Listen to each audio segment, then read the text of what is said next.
Om Jnanatirmirandhasya Jnananjana Shalakaya Chakshurun Militam Yena Tasmai Shri Gurave Namaha. I'm going to read from the Science of Self-Realization, a few lines.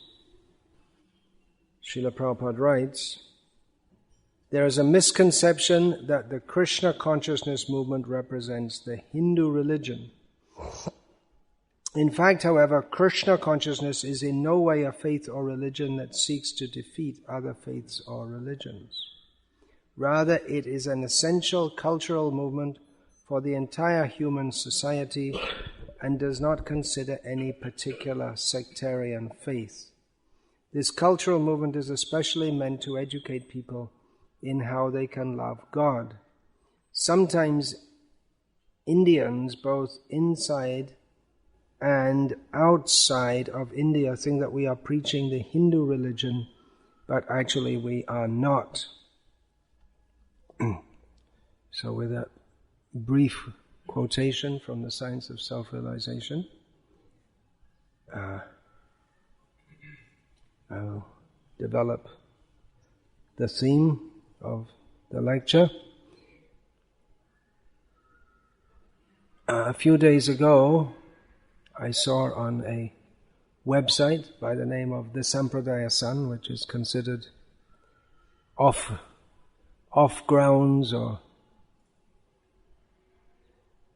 not suitable by some people.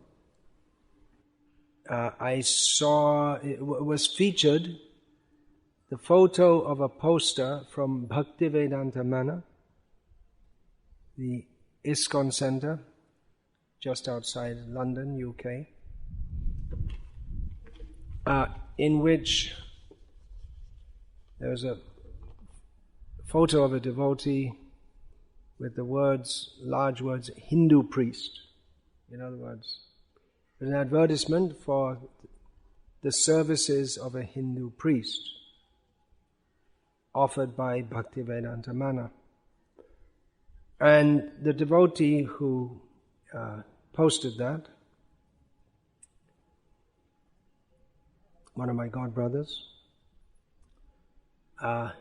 he didn't give much explanation of why it was posted. It seems he didn't feel that there was a need to explain that this is outrageous. How can we, as followers of, the implicit message was that how can we as followers of Srila Prabhupada, who clearly states that we are not preaching Hinduism, advertise our devotees to act as Hindu priests. So he felt that it was clearly wrong. But obviously the devotees or the authorities of Bhaktivedanta Mana didn't think it was clearly wrong.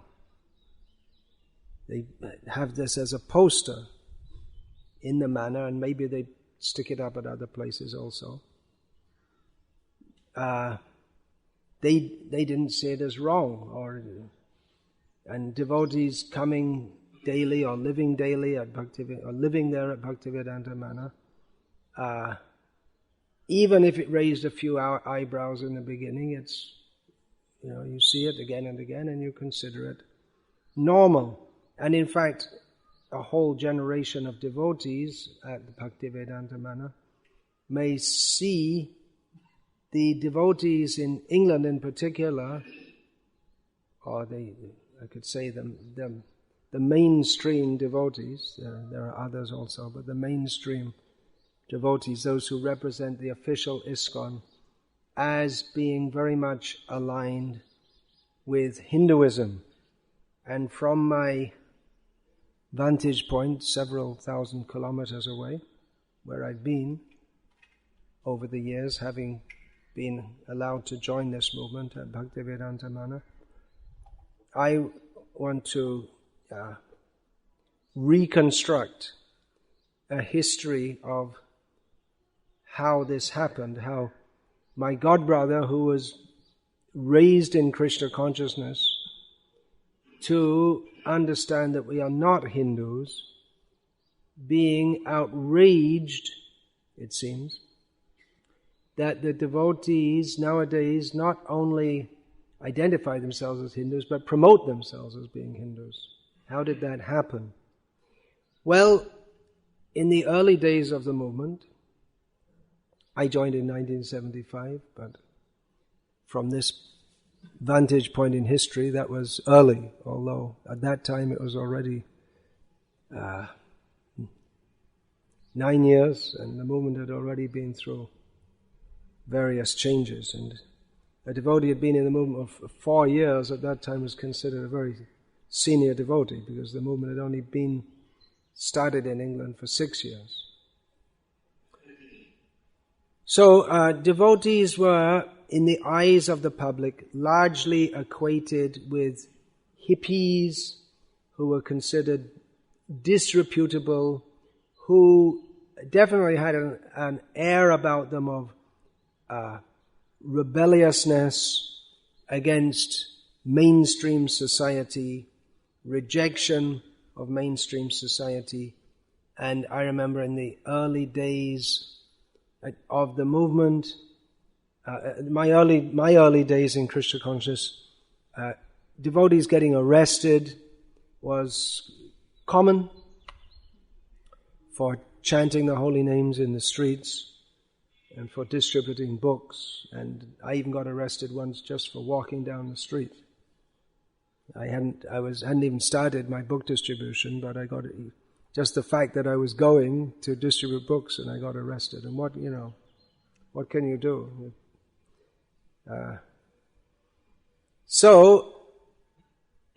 What happened at some point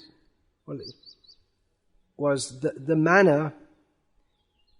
Well, actually, from the inauguration of the manor in 1973, it became a focal point for Hindus, especially Gujarati Hindus, in the London area. At that time, there were maybe no other temples, of Hindu temples, you could say, and it just happened that the Gujarati community, which had just recently come to England, I think it was in the early 1970s, they were booted out of Uganda by Idi Amin, who was kind enough not to eat them. He used to eat his enemies. And they went in the clothes that they wore. Even the nose rings of the women were removed, gold nose rings. So they arrived in London. The British government and people were kind enough to take them in. It was all Krishna's plan, you could say. And they arrived in England with nothing but the clothes that they wore. So many of them, they took up residence in Wembley, which is an area of London close to the manor. So many of them from the beginning started to come. Gujaratis, Hindus, by cultural background, tend to be devotees of Krishna if they're not Swami Narayan followers. So, like some Hindus, just like here in Tamil Nadu, there's not much tendency towards Krishna worship. There are some Vishnu worshippers, but not much Krishna worship, whereas in Gujarat it's a major part of the culture. So from the beginning it became a Hindu cultural center or temple, place of worship, and the increasing numbers of visitors from all over England. On Sundays, it became common that busloads of visitors would come because there were Hindus in other parts, not only in Wembley, but in places as far away as Preston and Bolton and Wolverhampton, Coventry, Leicester. These are all places of major concentrations of Hindus, and there were busloads of people would come, and at festivals, many busloads would come. And the local villagers in Ledgmore Heath, they were not very much pleased with this, because they got this location, idyllic village atmosphere, but it's just outside London, so it's like you get the best of both worlds. You can go and do your work in London, and come back and be in a nice peaceful village. But they found their nice village, peaceful village, overrun by these damn Hindus, brown skins and everything. And of course they didn't complain on racial grounds, and that probably wasn't their main concern, but they wanted peacefulness in their village, and from the social or civic point of view, it's not an unreasonable concern. So they wanted to get the manor closed down, and it became the manor devotees, headed by Akhundadip Prabhu, who was the temple president there at that time for many years. He, particularly Akhundadip Prabhu, orchestrated a campaign taking help of Hindus all over Britain, and there was one local MP, Frank Wade, I believe his name, Ward, who was very helpful. And ultimately the campaign was successful after several years. And it brought to the notice of United Kingdom politicians that the Hindus who arrived of course there were Hindus there before the mass Gujarati influx from Uganda, but the Hindus who arrived with nothing, within a short time had established themselves as businessmen, and it brought to the notice of the politicians that the Hindus are significant in numbers, articulate, and above average constituency. They're above average in the sense that they're more enterprising than the average Britisher. Having arrived with nothing, they became businessmen, and their children eventually, they almost all became qualified as doctors, dentists, and all this kind of thing. And so it brought that the United Kingdom politicians noted that we have to take notice of these people. We just can't, or for their own political ends, it was good to, it wasn't wise to ignore them.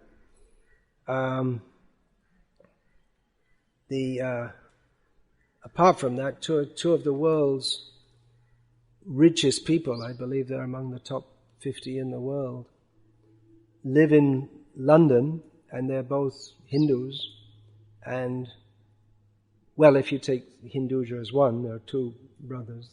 They have houses in different parts of the world, but their main base is in London. And they, when he's in London, this Sri Chand and Gopi Chand Hinduja, they go to our temple every day, even now. So they live, and there's another Mittal who lives in London, who's Hindu. So important people. So that manor campaign, apart from the immediate effect of keeping the manor open, it united the United Kingdom Hindus in a manner that they'd never previously, they never had any such issue to unite around, and it gave them an identity and a respectability and a voice, and it gave it made the devotees their leaders, because, both in the eyes of the Hindu community. In many ways, the devotees were leading the Hindu voice, and in the eyes of politicians and the press and what you might call respectable people also. That the Hare Krishnas, they're not just some ragtag dropouts anymore, but they are the leaders of the unofficial leaders of a powerful constituency of British citizens. And the devotees themselves realize that also, that all of a sudden, hey, we're mainstream. We're establishment. that word establishment, for those who... in Britain it has strong connotations. The word the establishment, it means to be in with the powers that be, called the establishment.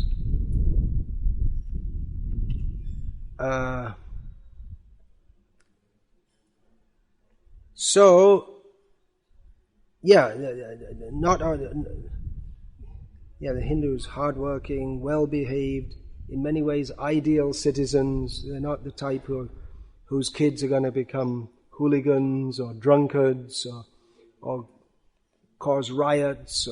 They're all hardworking and cooperate with the law, family-orientated. Divorce was uncommon among English Hindus until they became more Britishized. So, having won the Manna campaign, the devotees found themselves, and of course this is all very simplified and generalized, but the devotees found themselves with a new identity, which was to their advantage, that now they had public recognition. This Manna case got a lot of publicity. They had a lot of public recognition in a favorable way, that a group who are not just going to be pushed around and who have powerful support. So the devotees continued to play the Hindu card and to represent themselves as Hindus. There were certain advantages to that, seeing as most of the people that were coming to them were Hindus, identified themselves as Hindus, and if anyone who was non-Hindu came to the temple, they would think they were in a Hindu place, because any time of the day or night, if you come to the manor, you'll find there are many Hindus there, visiting Hindus. And the temple, what is a temple? It's Hindu. So devotees found that advantageous to what they were doing to continue to play the Hindu card. Eventually, the Oxford Centre for Hindu Studies was established by devotees in Oxford. Significantly, it was called the Oxford Centre for Hindu Studies, not Vedic Studies or Vaishnava Studies. I saw some video presentation of that in which one young woman from England was saying how she'd taken a course run by the Oxford Centre for Hindu Studies. She said that I'm Swami Narayan by background, and they taught me the meaning of puja and this and that. No such thing that there's anything wrong with Swami Narayan. She came in as a Swami Narayan, she took the course, and she went out as Swami Narayan, but she understood better about Hinduism because it's the Oxford Centre for Hindu Studies. And there are all kinds of things which we find not only in England, here in India also, where of course there's a very big Hindu community here, still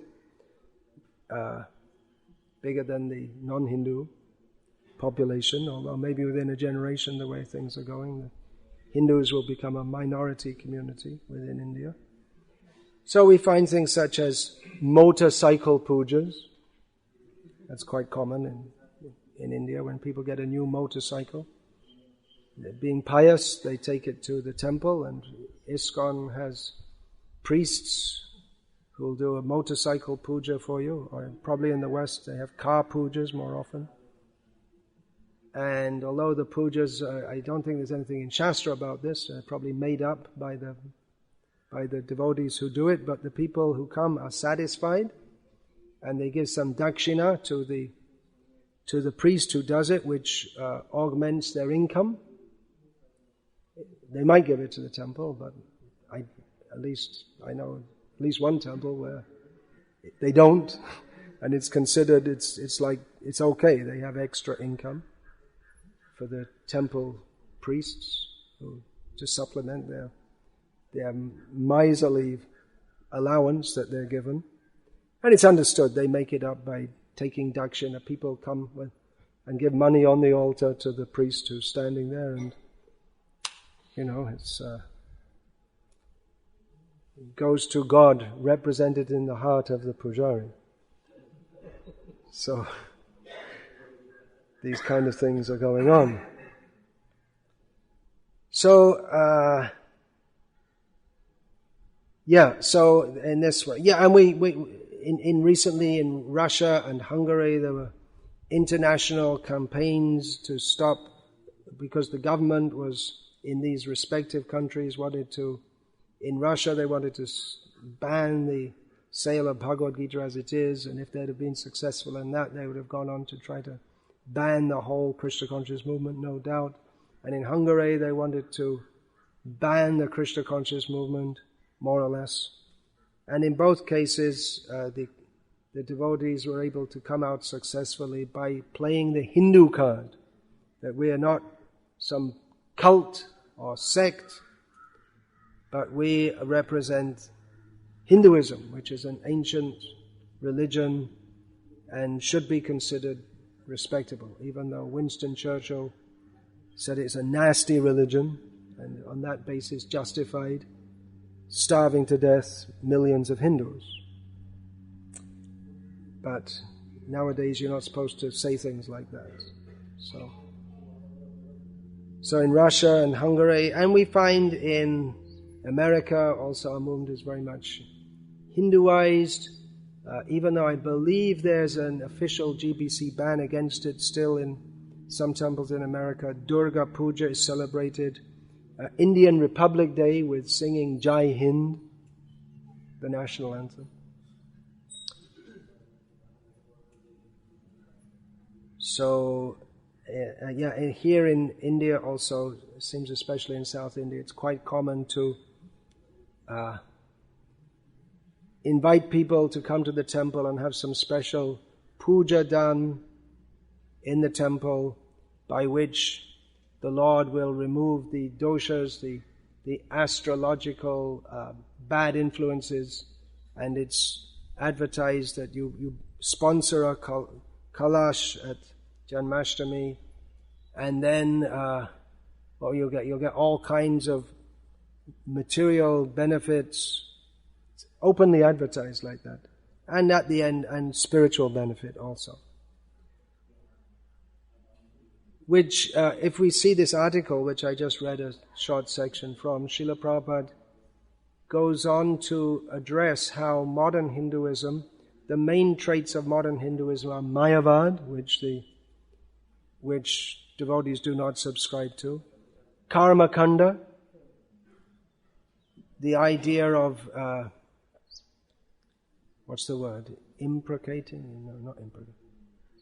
supplicating God, that we worship you, now you have to give us something in return, with no motive really to understand God or please God, but just get something from Him. So Srila Prabhupada said Prabhupada said that our social system, within this article you can see, is Varnashram. So in this way, which Prabhupada distinguished from the perverse caste system. So in this way, Srila Prabhupada distinguished, and of course he said that the word Hindu you won't find anywhere in the Shastra, it's a relatively modern term. So in this way, and it's a sectarian religion,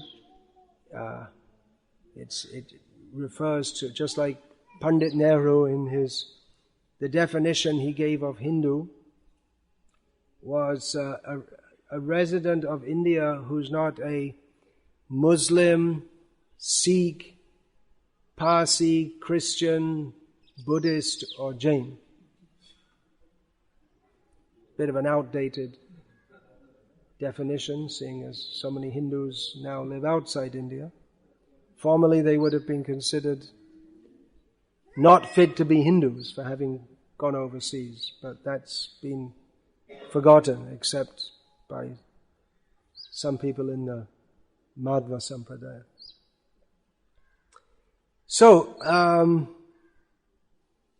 our movement is largely Hinduized. There are certain benefits, just like we saw in Russia and Hungary.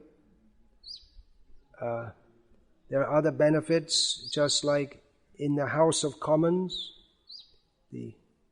which for all you ignorant people out there who have no idea of the really important things of life, the House of Commons, my dear friends, is the place where all the voted politicians of the United Kingdom sit and debate, and it's the seat of Parliament, the lower house, equivalent to the Lok Sabha, or rather the Lok Sabha in India is modelled after the House of Commons in England. Although most of the MPs during the discussions, they sit in the bar, it's called a pub in England, and then when it's time to vote, there's a bell rung, and then they go and vote according to what their party tells them to vote on. So, but anyway, in the House of Commons, there is an annual Janmashtami function organized by the devotees. And at number 10, which for all you ignorant people again, number 10 Downing Street, is the residence of the Prime Minister of the United Kingdom of Great Britain and Northern Ireland. And there is a Diwali function there every year, organized by devotees. And it's, of course, they present it as a Hindu function. And, smart, well-dressed Hindus who are devotees, but they don't let you know that they're devotees, but I guess it's kind of known underneath. They go there, and this year they, which means last year now, they presented the Prime Minister with a copy of the Ramayana. Of course, it was one of those copies of the Ramayana in which they don't clearly establish Rama as the Supreme Lord, or even that there is a Supreme Lord, but it's a Hindu book written by a devotee. Then another recent development in the United Kingdom is, well, wait a minute, let's go back to that. I mean, that's a big step from the 1970s when devotees were getting arrested daily on the streets to being invited. It's not not everyone gets invited to number 10. You have to be really part of the establishment and really well accepted to be invited to number 10, which you now all know the meaning of. You should thank me for educating you. Now, a recent development is that the Honourable, that's the term they use, the Honourable Prime Minister of the United Kingdom and Northern Ireland and the Isle of Man and the Chalon Islands and the Scilly Islands and the Falkland Islands and St. Helena and whatever else little islands here and there are ruled from London.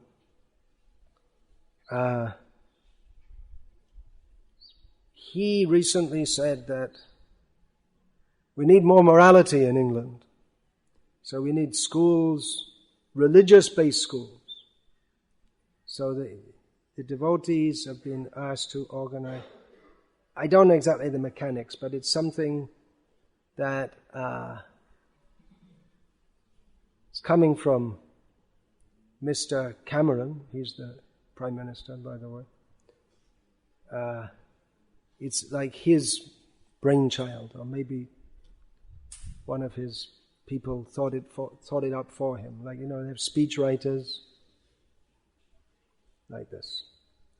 So, religious-based schools with government funding, just like it's been in England for years, a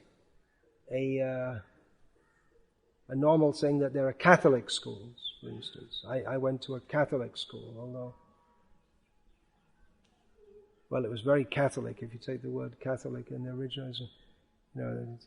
Mini skirts among the girls, and the young teachers, the young female teachers, were the norm, for instance. So it wasn't that religious. It wasn't that moral, you could say. So anyway, there's the idea that we should have religious-based schools. So devotees are now running 2 schools in Britain called Avanti schools, which, as far as I understand, they have government syllabus, and devotees are some of the teachers. And what else? I guess it's government curriculum, Darwin's theory and this and that. But I guess it's just like our schools, similar to our schools anywhere else. They teach the government syllabus and maybe have a little Hare Krishna here and there thrown in for good luck.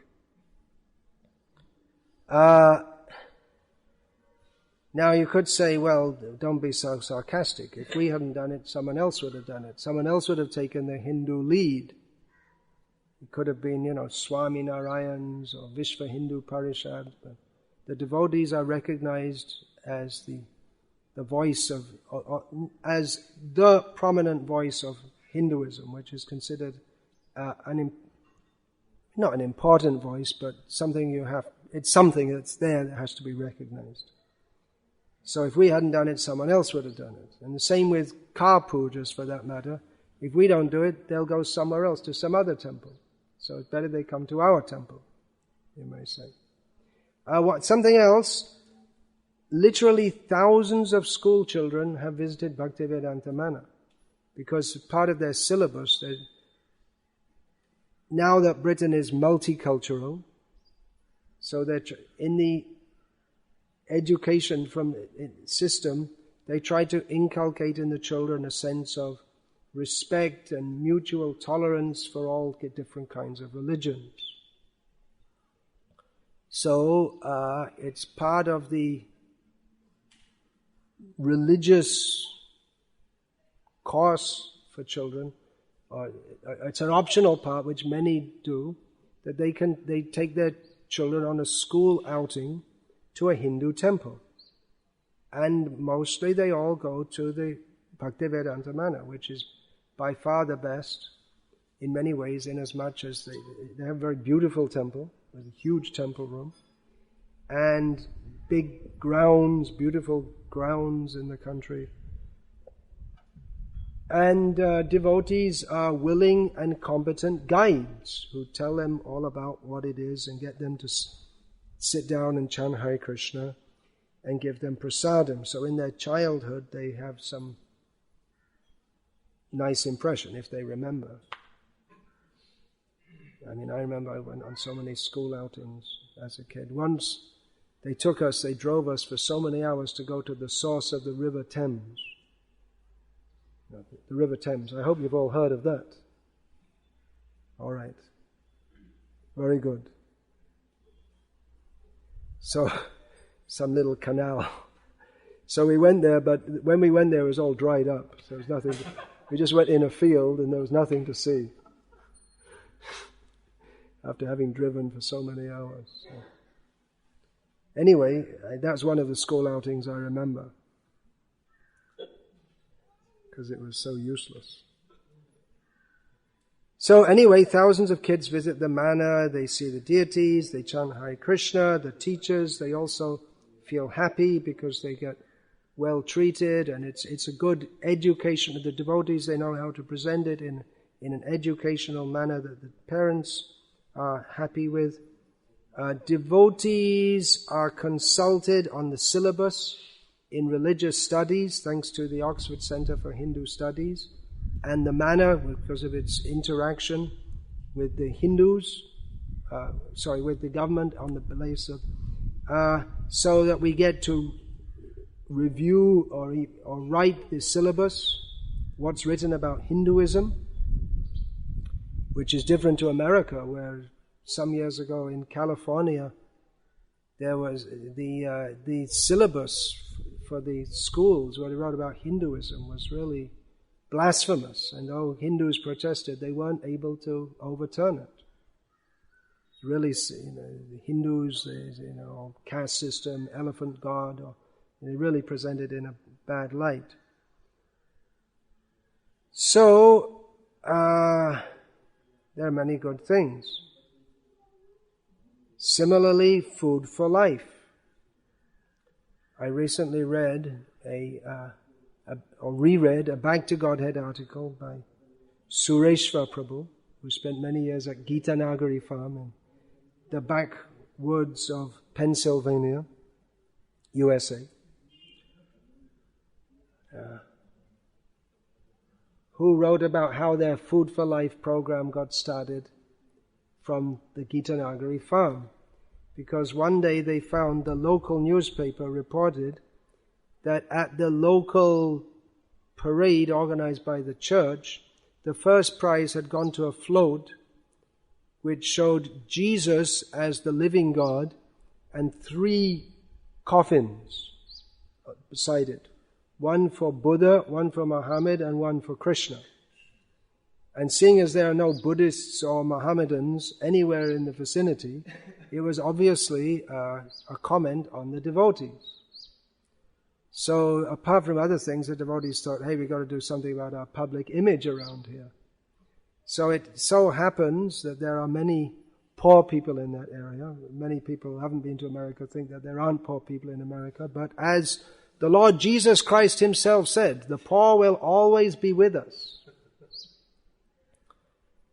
So devotees started organizing Food for Life and distributing prasad to poor people in that area. And in a short time, the whole public perception of the devotees changed.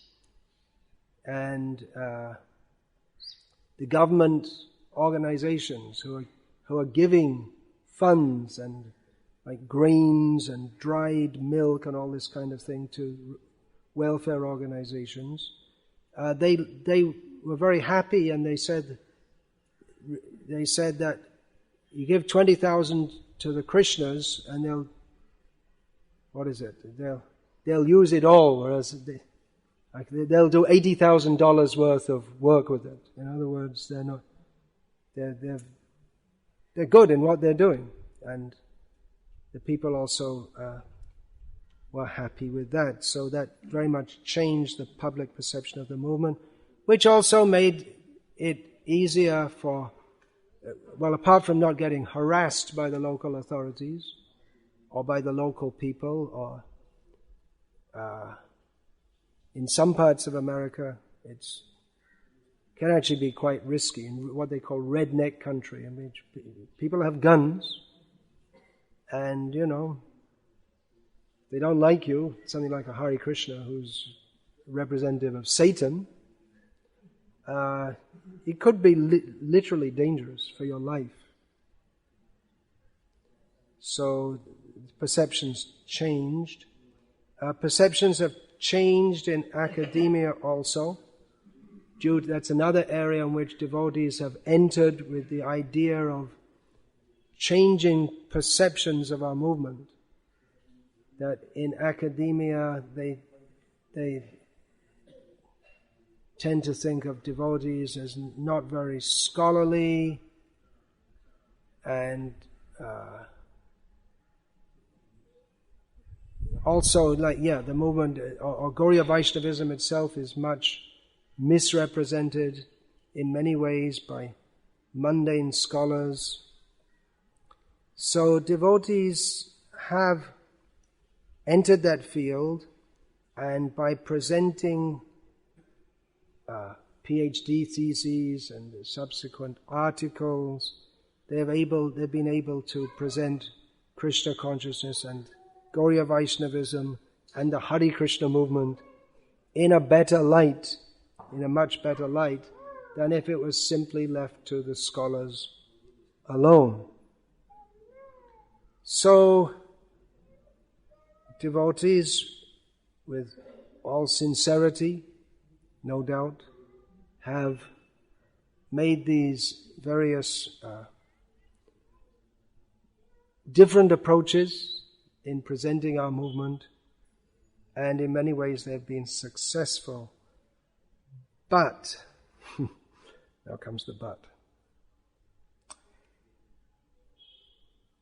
That we are identified as Hindus has its utility, but it also means that we're not going to say very loudly, things like this that Srila Prabhupada said. It's from the same article. I read the opening words of that article. I guess I should tell you the name if you want to look it up. The article is called Krishna Consciousness, Hindu Cult or Divine Culture. So Srila Prabhupada ends that essay by writing, the Krishna consciousness movement has nothing to do with the Hindu religion or any system of religion. No Christian gentleman will be interested in changing his faith from Christian to Hindu. Similarly, no Hindu gentleman of culture will be ready to change to the Christian faith. Such changing is for men who have no particular social status. But everyone will be interested in understanding the philosophy and science of God and taking it seriously. One should clearly understand that the Krishna consciousness movement is not preaching the so-called Hindu religion. We are giving a spiritual culture that can solve all the problems of life, and therefore it is being accepted all over the world. So, devotees can't say that very clearly now. A godbrother of mine, a sannyasi, told me that one of his disciples in the United Kingdom, who's Indian, Hindu by background, has TV, he makes TV shows or has a TV station or something which he runs by himself, that presents Krishna consciousness very straightforwardly and emphasizes the point strongly that this is not Hinduism, but it's a universal spiritual culture. And his shows are popular and well received by many Hindus and many non-Hindus also. But not, so I was told by my sannyasi godbrother, by the authorities of ISKCON in UK.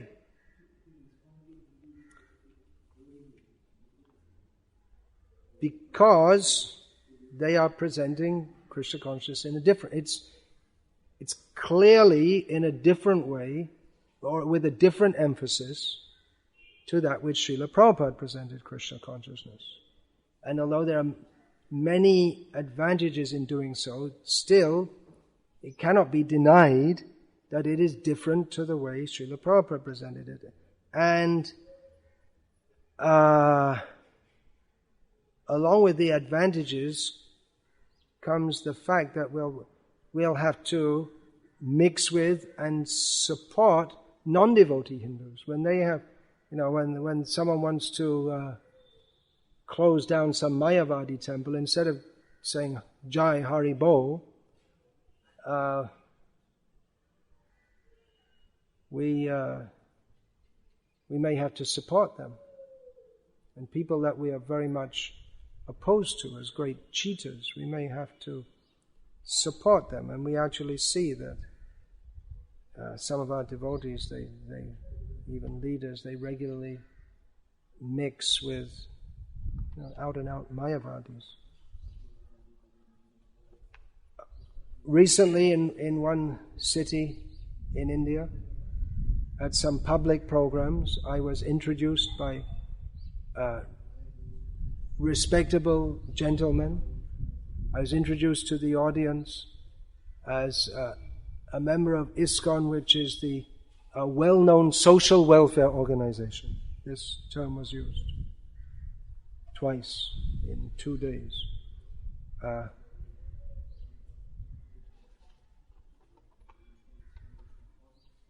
As I was told in another city, where some of my disciples told me who are in the workforce, in the IT field, that when they tell people they're with ISKCON, then the general response is, oh yeah, they're the people who feed school children.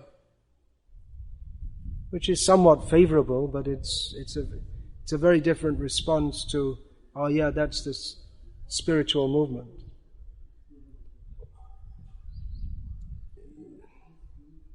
So people's perception of us is not as the widespread perception of us is not as, it's a good impression, but not as a spiritual movement with a dynamic alternative to the world, which is what we would like to be known as, but as a movement that feeds school children. In India, that's the wide perception. In Britain, it seems to be, if people know about us at all, it's as Hindus. That's the image that we're trying to cultivate.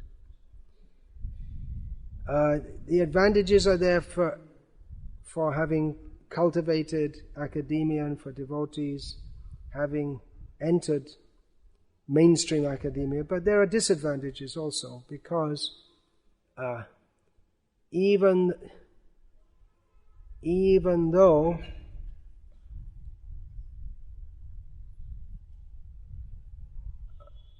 devotees can present Krishna consciousness or aspects of Krishna consciousness in a better way than non-devotees can, and certainly they're not going to put like openly blasphemous or statements of gross misunderstandings, but they have to write in the language of academia, which is always relativistic. They cannot come out and say that Krishna consciousness is the ultimate path for all living beings. This is the ultimate truth. And why, okay, Mr. Scholar, come, let's talk about it. As Prabhupada would. He would have said, this is the ultimate truth. You should accept it. You can't present Krishna consciousness like that. You can present it as they like to see it, as a Hindu sect, which from the cultural or anthropological point of view it might be, but that's not how we are to present it, or how Prabhupada taught us to present it. So the devotees in academia, they can counteract the worst misrepresentations of Vaishnavism, but their own presentations cannot be the best. They cannot be exactly to the point. So it's somewhat comparable to Jnana Mishra Bhakti, in which Bhakti is there, but it's modified by another perspective, and it's not what Chaitanya Mahaprabhu came to give. And in the eyes of academia, who are important people, they write the syllabi for school kids, and if there's any, just like in this case against Bhagavad Gita as it is in Russia, they'll ask the scholars, what do you think, what's your opinion of the Hare Krishna movement? So what's happening is that in the eyes of academia, the devotees who are in academia, they represent the Hare Krishna movement, they represent the tradition, which would be fine if the devotees were not constrained to represent the tradition in a manner that is considered suitable by the scholars. And Prabhupada's books are considered not scholarly by the scholars. And they're not in the way that the scholars consider scholarly, because the scholars consider scholarly something which is relativistic and semi-atheistic at best, like themselves. In fact, the edition of the Chaitanya Charitamrita in English, which is considered authoritative by the scholars, is one by Dimmock, who died before he could complete it, and his disciple, you wouldn't call it that in academia, Edward Dimmock and Tony Stewart, I believe. So they made this edition, in which Dimmock, in the introduction, he talks about different editions with commentaries of Chaitanya Charitamrita, and he briefly mentions that by Bhaktivedanta Swami, saying it's what does he call it? Preaching proselytational or something like that, and nothing to be taken seriously by scholars. That's all. In about 1.5 lines, he writes it off. He's such a great scholar, he thinks that the addition by Barshabhana Vidayata Das and that by Bhaktisiddhanta Saraswati, which was produced some years later, are different works. Idiot. He's supposed to be a great authority.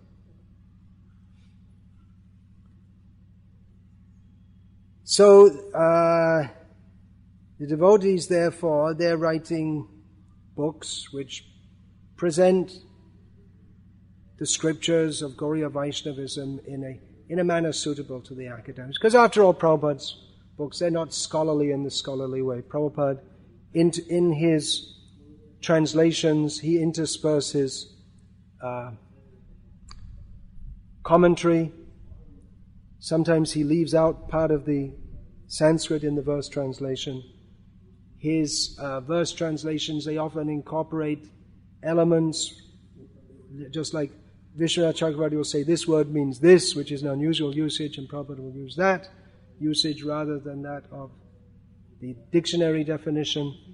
Prabhupada says, for instance, among literally thousands of such what might be called from the technical point of view inaccuracies, Prabhupada said, he translated that Prahlad Maharaj says that the ear is always attracted to cinema songs. So, obviously there were no cinema songs at the time of Prahlad Maharaj, so it's considered not very scholarly. So, where does that get us? So, our devotees also tend to respect the scholarly voice within our movement. If you have a PhD, that's considered something up on those who don't. And because the GBC are supposed to make decisions about various things, they don't have the time or the wherewithal or maybe the inclination to research various matters according to Shastra.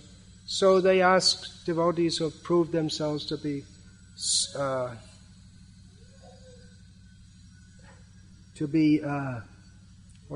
apt in successful in scholarly matters to research various issues and come up with some kind of guidelines for them. Just like I was, at the behest of one GBC member, I was put on a GBC committee for hermeneutics and epistemology. Although originally the committee was constituted it's supposed to be constituted out of devotees who have, should be PhDs. Although Dhruta-Karma Prabhu was put on the original committee also. And he also doesn't have a PhD.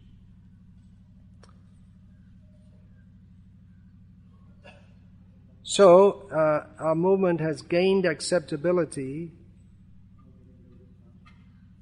by incorporating elements into our movement which the so-called respectable society, after all, if we are to use Prabhupada's analysis, these people, for all their suits and ties and PhDs, are cats and dogs. Drunkards, woman hunters, man hunters. What else? Well, meat eaters. Some of them are vegetarians nowadays. So we gained respectability by becoming respectable according to their standards.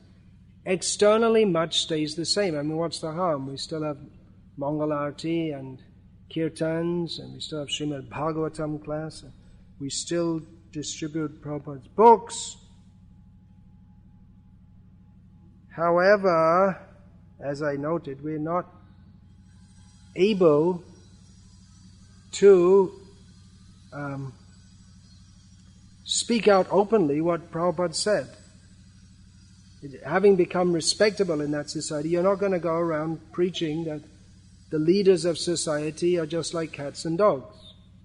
Of course, when Prabhupada met these cats and dogs in human form, as he referred to in one purport, that's Shvavidvarahoshtra Karai purport, he wouldn't tell them, generally he wouldn't tell them openly, that they were cats and dogs. But he would be strong and clear with them.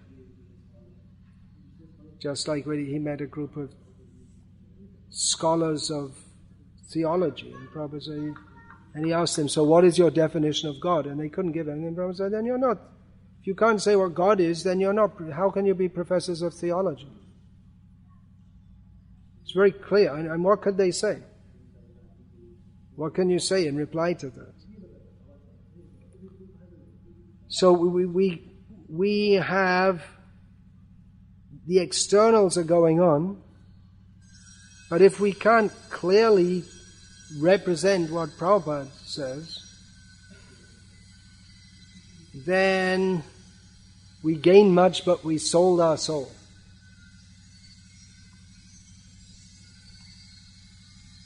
As there's a story, as you may know, in the New Testament of Satan tempting Jesus, telling him that I will give you the whole world, but you just give me your soul. And Jesus said, what did he say? Begone, Satan, and threw him out. Just one example. The word varnashram is now, I doubt if it's official, but it's not. We're not allowed to use. We're not supposed to use that word. I heard this from a GBC minister who wanted to make the GBC varnashram ministry. I was told we can't use that word because people equate it with. They think we want to make a caste system. So if people have misunderstandings, you preach and tell them the right thing. You don't just throw out something. I mean, Prabhupada, he said 50% of his mission, right, to establish varnashram. So these are ways in which, although I'm sure, again, the devotees, they're doing it in all sincerity, but nevertheless, our movement is significantly altered from what it was before. And Prabhupada's books, which has such a heavy message and clear message and revolutionary message, in which it says, for instance, we are not preaching the Hindu religion. Modern civilization is a royal edition of the animals. These are just, normal statements from Prabhupada's books. So we find increasingly that devotees, they don't read Prabhupada's books, and in some cases they may even distribute other books which don't have the same message as Prabhupada. I'm not against distributing other books than Prabhupada's, but the books themselves have a significantly different message to that of Prabhupada. So we find, for instance, some book in which the devotee who writes it speaks about his welfare work and all this kind of things. So, that's all for now. Hare Krishna, to be continued, if Krishna permits. Hare Krishna. All glories to Srila Prabhupada. You could say this is a continuation of certain themes that I've spoken about before. But that, seeing that Hindu priest poster, it made me think that obviously the devotees who put it there think it's perfectly normal and nothing wrong and good. It's preaching. Whereas others think it's completely wrong. Worth discussing some more. Hare Krishna.